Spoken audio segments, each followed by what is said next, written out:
On 3rd August 2016, flight EK521 took off from Trivandrum International Airport, India at 10:34 Indian Standard Time, 29 minutes after its scheduled departure time. It was scheduled to land at Dubai International Airport at 12:24. The approach and landing were normal from the air traffic control point of view, with no emergency declared according to ATC recordings at the time. The crew reported that they were going around, after which the tower instructed them to climb to 4,000 feet, which was acknowledged by the crew. Shortly after, the tower instructed the next flight to go around and alerted emergency services.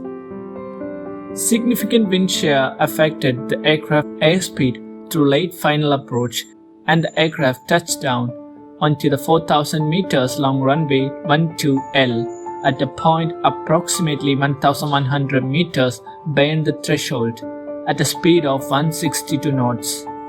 2 seconds later, the cockpit RAAS issued a long landing warning and the crew initiated a go-around. 6 seconds after main wheel touchdown, and with the nose wheel still off the runway, the aircraft became airborne again. After rotating to climb altitude, the flap setting was reduced to 20 degrees and the undercarriage was selected to retract, but the engine throttle remained unchanged because activation of go-around automation is inhibited after touchdown. The aircraft attained a maximum height above the runway of 85 feet, with its indicated airspeed decreasing, before commencing to settle back towards the ground. 12 seconds after becoming airborne, the crew manually advanced the throttle to maximum, but the aircraft continued to sink and it impacted the runway with its undercarriage in a partially retracted state 3 seconds later. The aircraft first impacted with the underside of its rear fuselage and skidded about 800 meters along runway 12L, with its landing gear partly retracted as it turned to the right about 120 degrees. As the aircraft skidded down the runway, the number 2 starboard engine detached and slid along the wing's leading edge towards the wingtip.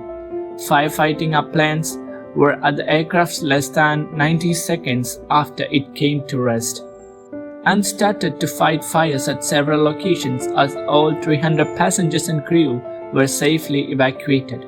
Videos from inside the aircraft taken on passenger cell phone cameras showed the passengers failing to evacuate, instead giving priority to carry-on luggages, resulting in an overly long evacuation and heavy criticism. 9 minutes after the aircraft came to a stop, with only the aircraft captain and senior flight attendant still on board, there was an explosion as flames reached the aircraft's central fuel tank.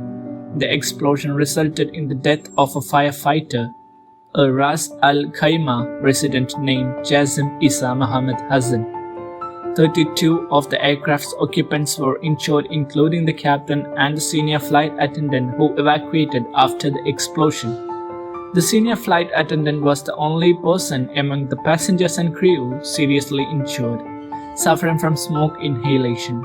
In addition, 7 firefighters were injured, several of the firefighters suffering from heat stroke.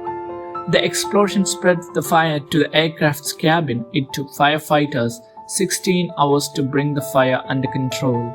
The airport was closed during and following the accident, which resulted in many diverted flights. The General Civil Aviation Authority carried out an investigation into the accident assisted by Emirates, the aircraft manufacturer Boeing, and Rolls-Royce, the manufacturer of the 777's engine. In addition, the US NTSB, National Transportation Safety Board, sent a 5-person team to join the other investigation. The flight data and CVR were removed from the aircraft the day after the accident. A preliminary report into the accident was published in September 2016 and an interim statement in August 2017. A preliminary report found that the pilot attempted to take off again after briefly touchdown, and that the plane ultimately hit the runway as its landing gear was still retracting. The final report was released on February 6, 2020. The report says The flight crew didn't effectively scan and monitor the primary flight instrumentation parameters during the landing and the attempted go-around.